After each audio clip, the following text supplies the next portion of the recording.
Episode 3, Corridor to Catheter, the first 48 hours that broke me. I arrived at the hospital in an ambulance. What should have been a moment of urgency, a call for immediate care, became a humiliating waiting game.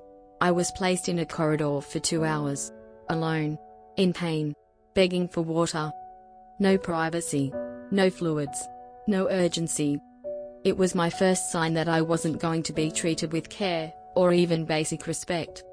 Eventually, I was pushed through scan after scan. MRI. PET. CT. There was no explanation. No one held my hand or said, "We'll talk you through this." They diagnosed me with both a brain injury and a spinal injury, but gave me no understanding of what that meant. Just pressure. Silence. Then another transfer. And another. I was moved from an outpatient room to the medical assessment ward without a word. I had a raging fever for the first 2 weeks. My body was dehydrated. My skin was on fire. I couldn't regulate my temperature. I asked for cold towels, ice packs, even just a fan. But instead of care, I was met with yelling. Nurses snapped at me for pressing the buzzer too often. One said, "You're not the only patient here." Another rolled her eyes and turned the fan off as she left. I wasn't treated like a patient. I was treated like a burden. Like a body, not a person. And I was thirsty. Dangerously thirsty. Many times, I was given dirty water in murky jugs. I'd ask for a clean bottle or cold water, and they'd say, "We'll see what we can do." It rarely came. And when it did, it was warm. Sometimes with floaties. Sometimes smelling stale. I was forced to drink it anyway, because I had no choice. At night, when I was feverish and dry-mouthed, I'd look over at my bedside table and hope someone remembered to refill it. They didn't. I'd buzz and ask for water. They'd sigh. Sometimes it would take over an hour. Sometimes no one came. Even when my family brought in my own bottle, they wouldn't refill it unless I asked directly. Nothing was offered. Everything was only given if I chased it. And when it came to hygiene, things were no better. Because of my weight, I was denied a shower. "You'll need a hoist," they said. "We're waiting on physio," they added. 8 weeks passed before I was given access to proper bathing. In that time, I was wiped with rough sponge cloths. Left in my own sweat. Sometimes feces. The catheter bag would overflow. I would buzz and no one would come. They didn't care if I was clean. They didn't care if I felt human. I developed skin issues early on. Rashes. Open areas. Pressure pain. The standard protocol? Use barrier creams and shield wipes to protect compromised skin. But they didn't give them to me. Not once were they offered. Not once did someone come in and say, "Let's protect your skin today." Only when I asked, repeatedly, was I handed shield wipes. 1 or 2 at a time.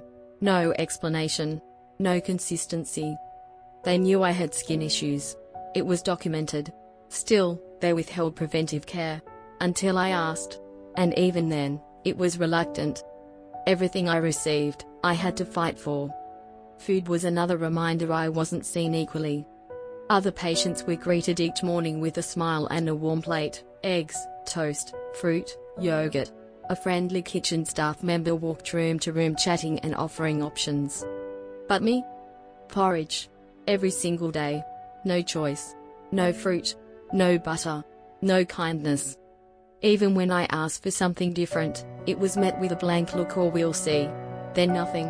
Other patients had menus dropped off in advance. I often had to ask if there even was a menu that day.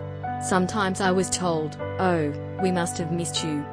They didn't miss me. They excluded me. And the environment reflected it too. The ward was filthy. The shared bathroom smelt like urine. The shower bench was stained. The floors were sticky.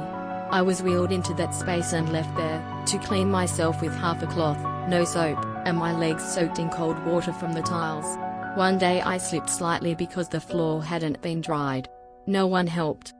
When I brought my own hygiene supplies from home, a brand new basket with shampoo, body wash, deodorant, they disappeared. Stolen. I asked staff. No one cared. I reported it. Nothing was done. No replacement. No apology. I went without for days, until my daughter had to bring in another set. And then there was the catheter. It was often left unchanged. The bag overfilled. I would wake in pain from the pressure and buzz. They'd say, "We'll be there soon."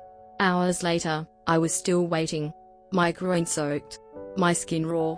I began to feel humiliated, not just by the smell or discomfort, but by the complete lack of concern. I began to believe that if I died in that bed, no one would notice for hours. One night, in the height of my fever, I pressed the buzzer 3 times over an hour. A nurse finally walked in. I begged for ice. She snapped, "You need to stop ringing." I screamed back through tears. "Do your job. I have a fever. I need help." She never returned. No one came until the next shift. I lay soaked in sweat and urine that night, hallucinating, heart racing, fearing I'd go into organ failure. And when the sun rose, I told the in-charge, "I'm going to die here. Please transfer me." She said nothing. That moment marked the beginning of 10 long months of systemic cruelty. This wasn't just poor care. It was willful neglect. It was punishment for asking to be seen. And all of this happened in just the first 48 hours. This episode is the raw truth of what healthcare looked like for me, not just physically, but emotionally and spiritually. The trauma didn't come from one event. It came from the silence, from the small denials, from the way they pretended I didn't matter. They thought I'd break quietly. They thought I'd forget the pain. But I remember everything. This is episode 3 of Dusk Ember, the Hidden Truth series.